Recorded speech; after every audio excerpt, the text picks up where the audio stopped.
আসসালামু আলাইকুম, সবাইকে শুভেচ্ছা জানাচ্ছি। মাসুম মাহবুব দেখছেন ওপেন দ্য ইউটিউব চ্যানেল এবং মাসুম মাহবুব ফেসবুক পেজ। বেশ কিছু ব্রেকিং খবর আছে আপনাদের জন্য আজকে।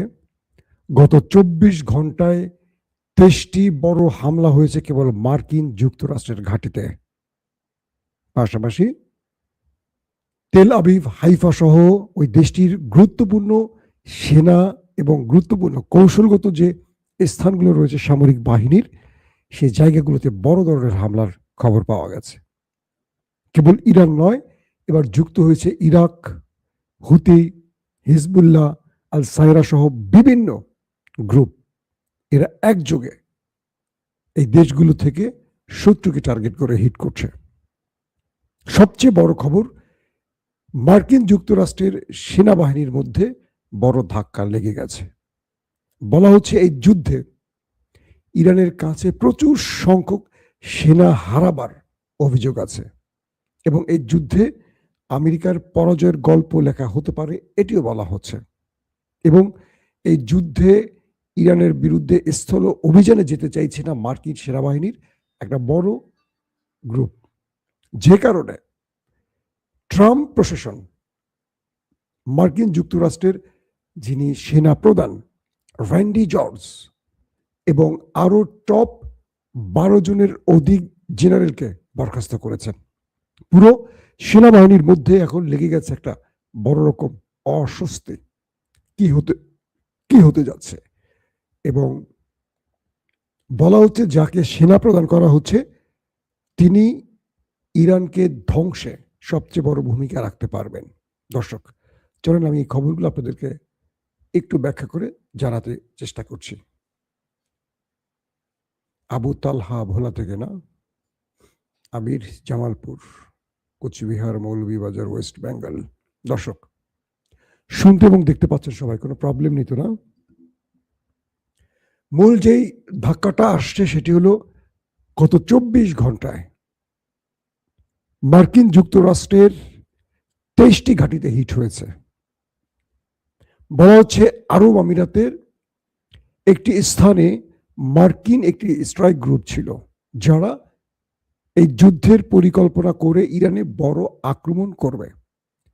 সেখানে তাদের প্রকৌশলী, অর্থাৎ আমেরিকার ইঞ্জিনিয়ার কোর সেনাবাহিনীর পরিকল্পক, অর্থাৎ যুদ্ধের যারা মূল পরিকল্পক, যে কোত্থেকে কোন পয়েন্টে হামলা করবে, পাইলট এবং সামরিক বাহিনীর উপরস্থ অফিসাররা ছিল তাদের যুদ্ধ বিমান সহ আরো অনেক কিছু।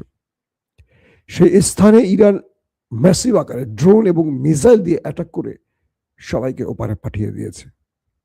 বলা হচ্ছে সেখান থেকে সারি সারি অ্যাম্বুলেন্স হাসপাতালের দিকে ছুটতে দেখা গেছে। তার মানে ওই স্থানে আক্রমণের পর হতাহতদের নিয়ে অ্যাম্বুলেন্সগুলো ছুটে গেছে। এই দৃশ্য যারা দেখেছেন তারা বলছেন ইরানের আক্রমণে সেখানে মার্কিনীদের হতাহতের সংখ্যা অনেক বেশি হবে। এটি আরব আমিরাত। একই সঙ্গে কুয়েতেও মার্কিন ঘাঁটিতে হিট হয়েছে। পাশাপাশি ইরাক থেকে হুতি, ইয়েমেন থেকে হুতি এবং হিজবুল্লাহরাও একই যোগে আক্রমণ চালিয়ে যাচ্ছে। মার্কিন প্রশাসনের মধ্যে এই মুহূর্তে সবচেয়ে বড় যে অস্বস্তিটা তৈরি হয়েছে সেটি হলো যে সেনাবাহিনী এই যুদ্ধে নামতে চাইছে না। আমরা যে খবরগুলো আপনাদের প্রতিদিন দিচ্ছি আর কি, সেনাবাহিনীর বক্তব্য হলো এই যুদ্ধে জয়ের সম্ভাবনা কম। এবং বিভিন্ন গণমাধ্যম মার্কিন যুক্তরাষ্ট্রের, তারা বিভিন্ন সেনাবাহিনীর সোর্স দিয়ে খবর প্রচার করছে যে হাজার হাজার ট্রাম্প সেনা ওপারে চলে গেছে, কিন্তু প্রকৃত সংখ্যা গোপন করা হচ্ছে। বলা হচ্ছে যে বিভিন্ন মার্কিন ঘাঁটিতে এত বড় বড় আক্রমণ ইরান করেছে যে সেখানে অজস্র সেনা নিখোঁজ হয়ে গেছে। সেনাবাহিনী বলছে যে আমরা ইরানের বিরুদ্ধে যে যুদ্ধটা করতে যাচ্ছি এটা আমাদের জন্য আত্মঘাতী হবে এবং ইরানের ভেতরে আমরা যে কমান্ডো পাঠাবো বা প্যারাটুপার দিয়ে আমরা ইরানে প্রবেশ করব, এই সেনাদের অনেকেই ফিরতে পারবে না। ইতিমধ্যে মার্কিন যুক্তরাষ্ট্রের পৃথিবী বিখ্যাত প্রতিরক্ষা ব্যবস্থা ভেঙে ফেলেছে ইরান, রাডার সিস্টেম ভেঙে ফেলেছে, প্যাট্রিয়ট থার্ড ধ্বংস করে দিয়েছে। মধ্যপ্রাচ্যে অর্থাৎ গালফ কান্ট্রিতে থাকা আমেরিকান ঘাঁটিগুলো একটাও আর সঠিক অবয়বে নেই, সঠিক চেহারায় নেই, প্রত্যেকটাকে ধ্বংসস্তূপে রূপ দিয়েছে ইরান। মার্কিন সেনারা প্রাণ বাঁচাতে বিভিন্ন হোটেলে মোটেলে বিভিন্ন আরব সিভিলিয়ানদের সাথে মিশে গিয়ে নিজেকে রক্ষা করছে। এই পরিস্থিতির মধ্যে কি করে আমেরিকা স্থল বাহিনী পাঠিয়ে সেখান থেকে নিরাপদে ফিরে আসবে? এই প্রশ্নগুলো সেনাবাহিনীর ভিতর থেকে আসছে। কিন্তু ট্রাম্প কারো কথা শুনছেন না, তিনি শুনছেন ইসরায়েলের বিবির কথা, নেতানিয়াহুর কথা।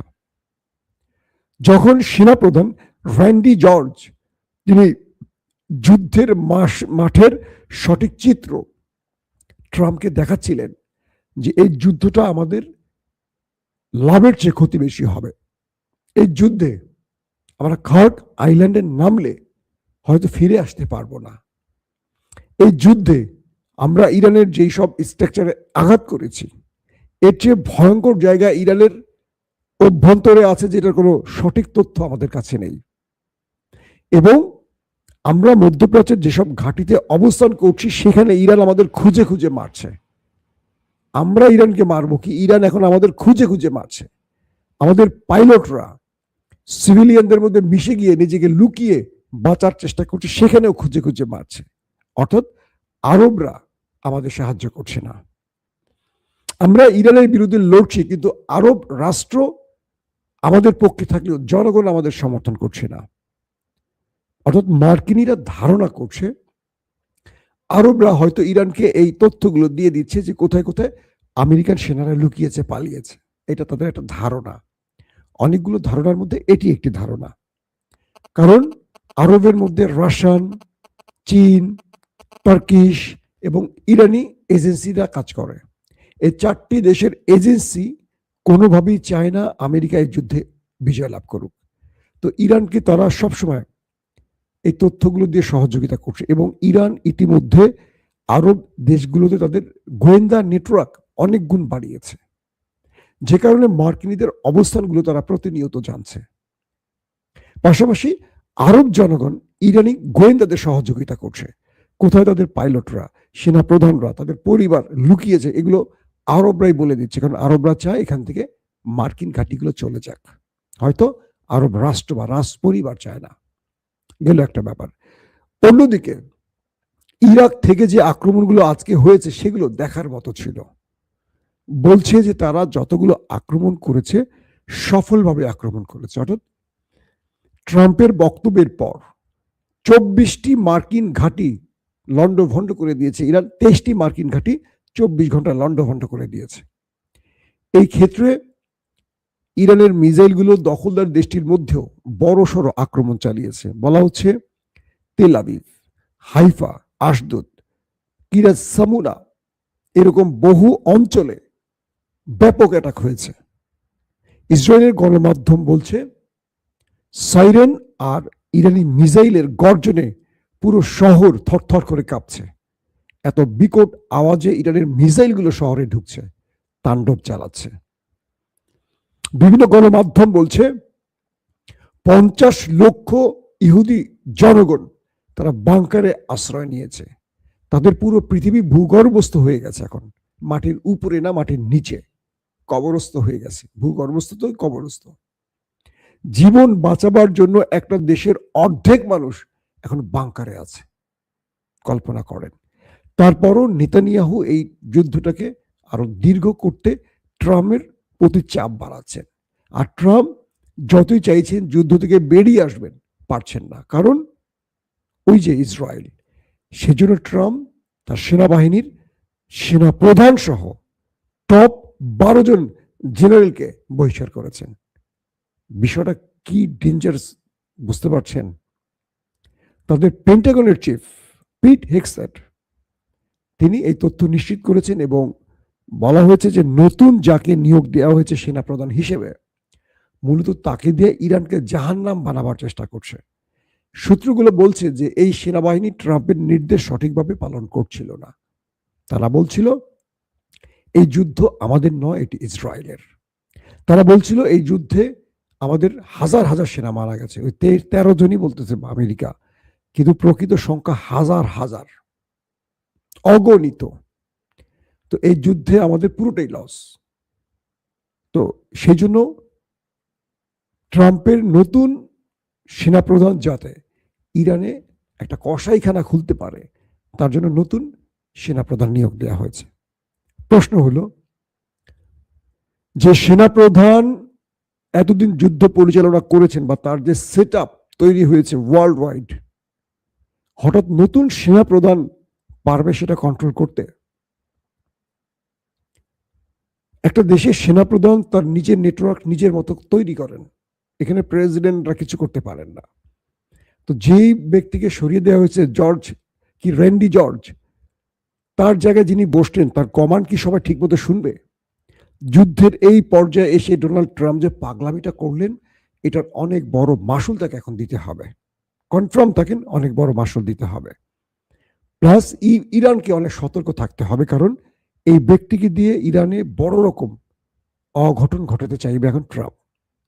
ইতিমধ্যে ট্রাম্পের সমালোচনা করে 1 কোটি মানুষ যে রাস্তায় নেমেছিল ট্রাম্প বিরোধী, সে আন্দোলনে জনগণের সাথে দাঁড়িয়েছিলেন দেশটির অ্যাটর্নি জেনারেল, তাকেও বহিষ্কার করা হয়েছে।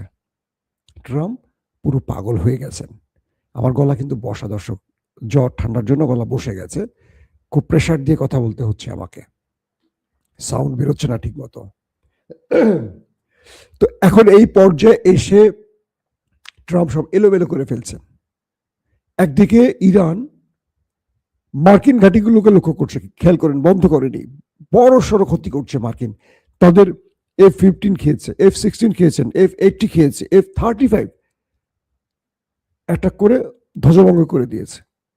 আব্রাহাম লিঙ্কন পালিয়েছে, তাদের জেরার্ড ফোর্ড পালিয়েছে, আসছে জর্জ ডব্লিউ বুশ, এটাও নিরাপদ দূরত্বে গিয়ে আল্লাহ ইয়ানফসি করছে।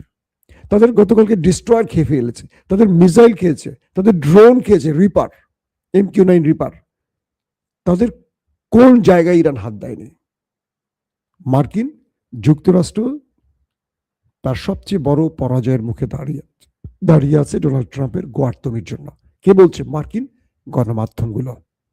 এই পর্যায়ে ইরান তার শক্তি বৃদ্ধি করছে, হামলা বৃদ্ধি করছে, যাতে করে ট্রাম্পকে অল্প সময় ভাঁজ করে ফেলতে পারে। ট্রাম্পকে সময় দিলে ট্রাম্প পরবর্তী আঘাতটা অনেক শক্ত বা অনেক জোরালো করবে, এটা ইরান বোঝে। এবং ইরানকে সামগ্রিকভাবে সব দিক থেকে সহযোগিতা করছে চীন এবং রাশিয়া। এবং হরমুজ প্রণালী নিয়ে যে তথ্যটি আসছে সেটি হলো, হরমুজ থেকে মার্কিন, ইসরায়েলি বা আমেরিকার বন্ধু কাউকে পতাকাবাহী কোনো জাহাজকে ঢুকতে বেরোতে দেয়া হচ্ছে না।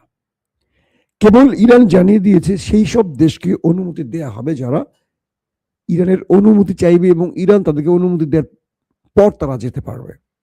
তো বলা হচ্ছে কিছু কিছু জাহাজ 20 লক্ষ মার্কিন ডলার দিয়ে এখান থেকে বেরিয়েছে, অর্থাৎ টোল আদায় করে।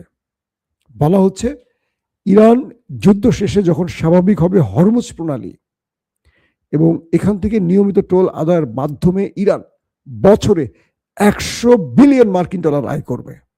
বাংলাদেশে এই মুহূর্তে রিজার্ভে আছে কত? 16 থেকে 20 বিলিয়ন, একটা দেশ, পুরো দেশের রিজার্ভ।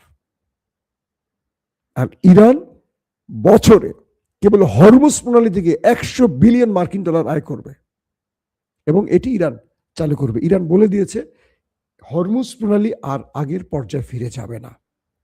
এটা এখন সবার জন্য কি টোল দেয়া বাধ্যতামূলক করা হয়ে গেছে, এটা ইরানের বিল পাস হয়ে গেছে।